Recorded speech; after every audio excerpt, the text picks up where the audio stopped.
In this video, we will discuss about seed marketing organisation. Okay, किसी भी seed की marketing के लिए एक well structure, well developed seed marketing organisations होना चाहिए, जिसमें एक सेंट्रल सेल होना चाहिए. उसके डिफरेंट डिफरेंट रीजनल सेंटर्स या सेल होने चाहिए जो कि सीड की मार्केटिंग कर सके, जो कि एक इफ़ेक्टिव सिस्टम्स के रूप में या एफिशिएंट सिस्टम के रूप में काम कर सकता है. राइट. सो उसमें जो भी अगर ऑर्गेनाइजेशन की बात की जाए तो ये ऑर्गेनाइजेशन या तो प्राइवेट सेक्टर्स के हो सकते हैं या तो पब्लिक सेक्टर्स के हो सकते हैं. तो कुछ प्राइवेट डीलर्स होते हैं या कोऑपरेटिव्स होते हैं, एग्रो सेल सर्विसेज सेंटर्स होते हैं, या सीड के कुछ डिस्ट्रीब्यूटर्स या डीलर्स होते हैं जो कि एक सेंट्रल सेल जो होते हैं या सेंट्रल ऑर्गेनाइजेशन उसके एक सिस्टम के रूप में काम करते हैं, जिससे कि फार्मर्स को एक well improved variety with well बहुत अच्छी प्रोडक्शन टेक्नोलॉजी की जानकारी उनको प्राप्त हो. सो हम देखते हैं कि सीड मार्केटिंग ऑर्गेनाइजेशन क्या होता है. Marketing organization. There are a number of possible ways in which a marketing network could be organized. बहुत सारे वेज हो सकते हैं किसी भी मार्केटिंग ऑर्गेनाइजेशंस को डेवलप करने के लिए.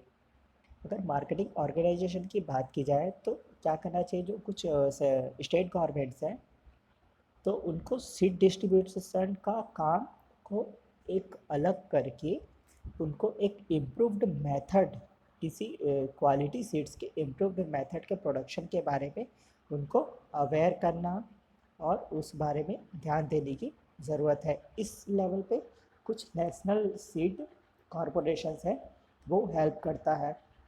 Right. The simplest and most efficient system is to establish a central marketing cell and regional offices in end use areas. Okay. Most efficient और सिंपलेस्ट सिस्टम क्या हो सकता है कि एक सेंट्रल लेवल पे ऑर्गेनाइजेशन हो, सेल हो, जो कि डिफरेंट डिफरेंट रीजनल ऑफिसेस को कंट्रोल करें. उसके द्वारा जो सीड है वो डिफरेंट डिफरेंट रिटेलर्स या होलसेलर्स के थ्रू फार्मर्स को सप्लाईज करें. The retail sales could be organized either by appointing distributors, dealers such as private dealers, cooperatives, agro sales service centers, etc., or by opening seed companies, corporations owned sell point, or both, as illustrated in figure. Right. So हम इसमें देखते हैं. तो इसके पहले हम कि जो ऑर्गेनाइजेशन है वो रिटेल सेल्स, अगर कोई रिटेलर है तो जो ऑर्गेनाइजेशन होगा वो वेल ऑर्गेनाइज्ड होनी चाहिए. मतलब उसके पास एक सफिशेंट अमाउंट में डिस्ट्रीब्यूटर्स हो जो कि सीड्स को या फिर किसी भी एग्रीकल्चर इनपुट्स को फार्मर्स तक डिस्ट्रीब्यूट कर सके, सप्लाई कर सके अगर किसी भी सीड की डिमांड ज़्यादा है तो. ओके. तो इसमें हम देखते हैं जो वेल एफिशिएंट मार्केटिंग ऑर्गेनाइजेशन होनी चाहिए वो कैसी होनी चाहिए. वेल मार्केटिंग ऑर्गेनाइजेशन में वेल डेवलप क्या होनी चाहिए. एक सेंट्रल मार्केटिंग सेल होना चाहिए जिसके डिफरेंट डिफरेंट रीजनल सेंटर्स या रीजनल ऑफिस होना चाहिए. इन रीजनल ऑफिस में जो भी वर्कर्स या डिस्ट्रीब्यूटर्स या डीलर्स काम कर रहे हैं उनकी अपॉइंटमेंट या अपॉइंट सेंट्रल मार्केटिंग सेल को के द्वारा की जानी चाहिए. रीजनल जो ऑफिसेस है उसके डिफरेंट डिफरेंट डिस्ट्रीब्यूटर्स होने चाहिए. लाइक शोल डिस्ट्रीब्यूटर्स प्राइवेट हो सकते हैं या पब्लिक हो सकते हैं. डीलर्स होने चाहिए, एग्रोसेल सर्विसेज होनी चाहिए. कुछ कंपनीज या कोऑपरेटिव्स या कोऑपरेटिव्स हो सकते हैं जो कि सीड के डिस्ट्रीब्यूशन का काम कर सकते हैं. उसके बाद जो सीड डिस्ट्रीब्यूटर्स हैं उनका उनके साथ एक डीलर होने चाहिए. डीलर या तो प्राइवेट या पब्लिक सेक्टर्स के हो सकते हैं. राइट. अगर जनरली देखा जाए तो जो डीलर्स होते हैं वो प्राइवेट सेक्टर्स होते हैं, कुछ कॉर्पोरेशंस होते हैं जो सीड की डिस्ट्रीब्यूशन के लिए फार्मर्स को सप्लाई करने के लिए वो एक डीलर का काम करते हैं. Right. So under such a scheme, the center marketing cell is responsible for planning, appointment of dealer and distributors, seed movement, marketing intelligence research, pricing, promotional activities, financing, and record keeping. जो central marketing cell होती है वो क्या करती है, किन किन चीज़ों के लिए रिस्पॉन्सिबल होती है कि सीड मार्केटिंग के लिए एक प्रॉपर चैनल की प्लानिंग, डिस्ट्रीब्यूटर या डीलर्स के अपॉइंटमेंट, सीट की डिस्ट्रीब्यूशन मीन्स मूवमेंट, कोई एक इंटेलिजेंस वर्क है सीड मार्केटिंग से रिलेटेड उसके रिसर्च के बारे में, सीड की प्राइसिंग, उस प्रोडक्ट का किस किस तरीके से हम प्रमोशन कर सकते हैं, मतलब promotional activities, financing and record keeping में ये रिस्पॉन्सिबल होता है जो सेंट्रल मार्केटिंग सेल होता है, right. So next, the regional offices are responsible for seed supply and promotional material to dealer and distributor. Okay, जो सेंट्रल मार्केटिंग सेल होता है वो क्या करता है, रीजनल सेंटर्स को सीड सप्लाई करेगा। जो रीजनल सेंटर्स या ऑफिस होंगे वो क्या करेंगे, डीलर्स या डिस्ट्रीब्यूटर को सीड सप्लाई करेंगे। ओके, और proper promotional materials, training of seed dealers, expansion into new market areas, publicity and execution of promotional programmes. Okay, जो रीजनल ऑफिसेस या रीजनल सेल्स का क्या काम है कि वो क्या करेंगे, सीड और प्रमोशनल मटेरियल की सप्लाई करेंगे, उनको प्रॉपर एक ट्रेनिंग देंगे जो डीलर्स या डिस्ट्रीब्यूटर्स हैं, राइट। और अपने उस मार्केट को न्यू एरियाज़ में एक्सपैंड करने के लिए उनको डिफरेंट डिफरेंट टेक्नोलॉजीज़ के अवेयर कराएंगे, तो उसकी पब्लिसिटी करेंगे, और जो भी प्रमोशनल मटेरियल्स है या प्रोग्राम्स है उसको एग्जीक्यूट करने का काम रीजनल सेंटर का या ऑफिसर का होता है। The dealer and distributors are the last but most important link in the chain of seed marketing, and they must assume great responsibilities. Okay, so next आता है सेंट्रल सेल के बाद regional sales, regional के बाद dealer या distributor. तो dealer और distributor last and most important factor होता है seed marketing organisation efficient system develop करने के लिए। तो जो सीड मार्केटिंग डिस्ट्रीब्यूटर या डीलर्स होते हैं वो डायरेक्ट क्या होते हैं, फार्मर्स के कांटेक्ट में होते हैं और उनको सीड सप्लाई होते हैं। तो उसकी सबसे ज़्यादा रिस्पॉन्सिबिलिटीज़ होती है कि किस तरीके से सीड को सेल करना है, कौन कौन से प्रोग्राम्स चलाने हैं, किस तरीके से उन फार्मर्स को एक इफ़ेक्टिव डिमॉन्स्ट्रेशन देना है जिससे कि फार्मर्स इन्फ्लुएंस्ड हो उस प्रोडक्ट के परचेज के लिए, right. So, Law et al. In 1971 have listed the following responsibilities for dealer which are self-explanatory. एक लॉ साइंटिस्ट थे और उसके कुछ कलीग्स थे जिन्होंने एक कुछ लिस्टिंग की है कि क्या क्या रिस्पॉन्सिबिलिटीज़ हो सकती है डीलर या डिस्ट्रीब्यूटर की। तो क्या वो एथिकल डीलिंग, मतलब जो डील होगी वो होगी ethical. Next one is sell quality seed only. जो भी डिस्ट्रीब्यूटर या डीलर होंगे वो ओनली इम्प्रूव्ड और क्वालिटी सीड को ही सेलिंग करेंगे, कोई भी इन्फीरियर क्वालिटी के सीड की सेलिंग नहीं करेगा। प्रॉपर स्टोरेज ऑफ सीड, जो भी डीलर्स या डिस्ट्रीब्यूटर्स होंगे उनके पास जो रहा से रीजनल सेंटर से सीड सप्लाई हो रही है इनके पास क्या होना चाहिए, एक वेल अरेंज्ड स्टोरेज सिस्टम होना चाहिए जहाँ पर सीड की स्टोरेज की जा सके। So next, maintenance of attractive shops, जहाँ पर किसी सीड को स्टोर किया गया है और डीलर या डिस्ट्रीब्यूटर का एक वेल मेंटेन्ड ऑफिस होना चाहिए जो कि एट्रैक्टिव होना चाहिए। Okay, next is wise use of publicity. जब किसी भी प्रोडक्ट की हम पब्लिसिटी करते हैं तो उसका एक एफिशिएंट, मतलब बहुत जो प्रमोशनल मीडिया हम या एक्टिविटीज़ हम कर रहे हैं उसका एक एफिशिएंट यूज़ हो, वो उसको बहुत अच्छे तरीके से फार्मर्स को डिमॉन्स्ट्रेट किया जाए जिससे कि फार्मर अट्रैक्ट हो उस प्रोडक्ट के लिए। Knowledge of product and competitor, जो डीलर्स या डिस्ट्रीब्यूटर्स हैं उसको बहुत अच्छे से उस प्रोडक्ट के बारे में अवेयर होना चाहिए, उनके बारे में नॉलेज होना चाहिए, किस न्यू प्रोडक्शन टेक्नोलॉजीज़ के थ्रू उसको ग्रो किया जा सकता है, उसमें क्या क्या उसके स्पेसिफिकेशंस हैं, उसकी सारी नॉलेज डीलर्स या डिस्ट्रीब्यूटर को होनी चाहिए। इसके अलावा जो भी मार्केट में अदर कॉम्पिटिटर हैं उनके भी जानकारी होनी चाहिए, रेगुलरली उसको मॉनिटरिंग होनी चाहिए कि कितने कॉम्पिटिटर मार्केट पे प्रेजेंट हैं, किस तरीके से उनकी प्रमोशनल एक्टिविटीज़ है। उस बेसिस पे जो डिस्ट्रीब्यूटर या डीलर्स होते हैं वो अपने सिस्टम को चेंज करके अपना वर्क बहुत अच्छे तरीके से इफ़ेक्टिवली कर सकते हैं। Okay, so this is the responsibilities of dealers and distributor according to law et al in 1971. Next marketing organisation. So organisational chart की हम बात की जाए तो सबसे पहले क्या होनी चाहिए, product management concentrate on developing and implementing marketing policy for a seed product or range of product. Okay, तो सबसे पहले क्या करना है कि किसी भी मार्केटिंग पॉलिसी को डेवलप करने और इम्प्लीमेंट करने, उसके एग्जीक्यूशन के लिए सबसे पहले उसमें कॉन्सेंट्रेट करना चाहिए. और किस तरीके के प्रोडक्ट की, वाइड रेंज ऑफ प्रोडक्ट.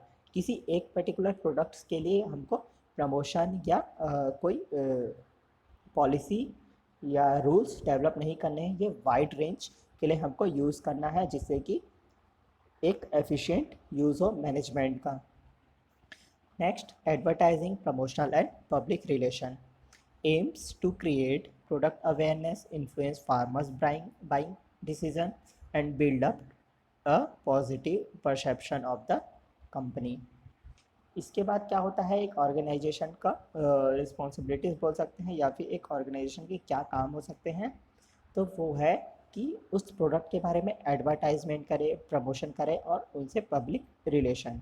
मतलब इन चीज़ों का क्या एम होता है कि उस प्रोडक्ट के बारे में जो फार्मर्स हैं वो अवेयर हों, उन प्रोडक्ट से फार्मर्स इन्फ्लुएंस हों और उनका पॉजिटिव फीडबैक आए कंपनी के लिए. को ऐसा कुछ भी काम ना हो जिससे फार्मर्स के मन में उस कंपनी या ब्रांड या प्रोडक्ट के लिए नेगेटिव परसेप्शन बने. Right. So next, sales, order administration and dispatch involves receiving and processing orders, allocating stocks and dispatching orders and maintaining stock record. Right. तो ये कुछ और जो ऑर्गेनाइजेशन होगी वो सबसे पहले क्या करेगी, एक प्रोडक्ट मैनेजमेंट करेगी, उसके बाद वो उसकी एडवर्टाइजिंग और प्रमोशंस करेंगे. एडवर्टाइजिंग और प्रमोशन के बाद एक सेल ऑर्डर एडमिनिस्ट्रेशन होने चाहिए. किसी भी अगर कोई ऑर्डर आ रहा है और किसी सीड या प्रोडक्ट के बारे में, तो उसको प्रॉपर उसकी रिसीविंग हो, उस ऑर्डर की प्रॉपर प्रोसेसिंग हो, ऑर्डर का सप्लाई हो, डिस्पैच हो और स्टॉक का रिकॉर्ड मेंटेन हो. Next, stock control and quality assurance involves managing the inventory for each class of seed, crop and variety to ensure maintaining of germination and vigor. So next आता है कि stock control करें और उसकी quality को assure करें, मतलब quality को डिग्रेड ना होने दें. अगर कोई भी सीड है तो हर क्लास के सीड्स या क्रॉप्स हैं या वैरायटीज़ है जो डिफरेंट रेंज के प्रोडक्ट्स सीड मार्केटिंग में अवेलेबल हैं, तो ऑर्गेनाइजेशन क्या करेगा, उस स्टॉक को सबसे पहले तो बहुत अच्छे से कंट्रोल करेगा ताकि जर्मिनेशन और उस प्रोडक्ट का सीड, अगर सीड की बात करें तो उसके जर्मिनेशन और वीगर लॉस ना हो, उसको मेंटेन किया जाता है एक वेल स्टोरेज स्ट्रक्चर के through. Next, distribution and transport entails moving the seeds from the point of production to the point of sale. जहाँ से सीड प्रोड्यूस हो रहा है और फार्मर्स तक पहुँच रहा है, वो एक मूविंग सिस्टम क्या होना चाहिए, बहुत इफ़ेक्टिव सिस्टम होने चाहिए. Sales and invoicing, the process of making the actual sale and receiving payment for it, that is the end result of the marketing activity. Right. Sales and invoicing में क्या है, हम सीड्स को dispatch कर दिए, distribute कर दिए, transport कर दिए, उसके बाद क्या होता है, उनका हमको एक पेमेंट मिलता है, रिवेन्यू प्राप्त होती है.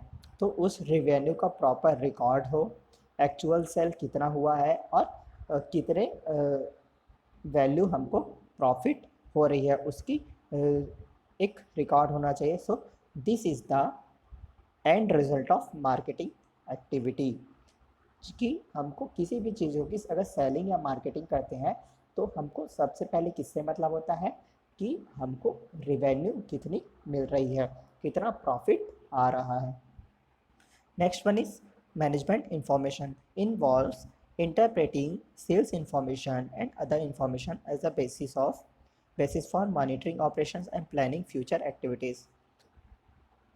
क्या होगा, इन्वॉइसिंग या रेवेन्यू के बाद बात आती है कि हमारी फ्यूचर की प्लानिंग या एक्टिविटीज़ क्या होगी दूसरे प्रोडक्ट के बारे में, तो उसके लिए जो डीलर्स या डिस्ट्रीब्यूटर्स होते हैं वो एक रेगुलर बेसिस पे क्या करते हैं, एक मॉनिटर करते हैं और उसके बेसिस पे हम फ्यूचर प्लानिंग एक्टिविटीज़ बनाते हैं। Customer care involves after sale service dealing with complaints and maintaining customer loyalties. एक कस्टमर केयर से होना चाहिए जो कि सीड की मार्केटिंग के बाद उनके जो कंप्लेंट्स हैं फार्मर्स के, और कोई भी चीज़ें अगर प्रॉब्लम है, कोई भी टेक्नोलॉजीज़ के बारे में इशू है, तो वो customer care after sale service उनको प्रॉपर उनके साथ प्रॉपर डीलिंग करता है। वेल कम्युनिकेशन होना चाहिए और कस्टमर के लिए लॉयल्टी मेंटेन होना चाहिए। The utmost care should be taken in the matter of appointment and selection of distributor and seed dealers। तो सबसे इम्पॉर्टेंट क्या है, सेंट्रल सेल से अगर रिटेलर्स पर सेंट्रल सेल से रीजनल लेवल से जो सीड्स होता है डीलर्स और डिस्ट्रीब्यूटर के थ्रू फार्मर्स तक पहुंचता है। तो डीलर्स या डिस्ट्रीब्यूटर के अपॉइंटमेंट या सिलेक्शन में बहुत ज़्यादा केयर करने की ज़रूरत है कि किस तरीके से हम, क्योंकि फार्मर्स के साथ सीधा कॉन्टेक्ट किनका होगा, डीलर्स एंड डिस्ट्रीब्यूटर का। In the connection due emphasis should be placed on an integrated marketing approach. Okay, the dealers involved in selling fertilizers, pesticides और other agriculture inputs should be preferred।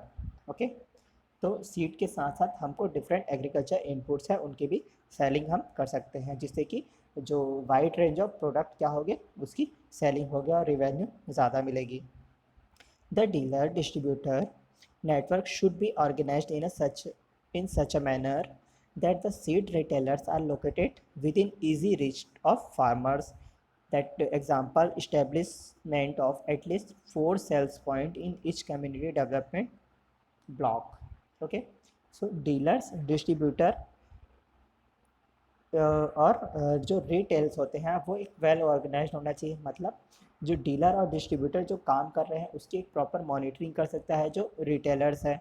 Okay, जिससे कि क्या होगे, dealers या distributor अगर कोई गड़बड़ करते हैं तो उसकी प्रॉपर मॉनिटरिंग करने से फार्मर्स तक एक बहुत अच्छी इंफॉर्मेशन या गुड क्वालिटी के प्रोडक्ट मिल सकते हैं, बीच में कोई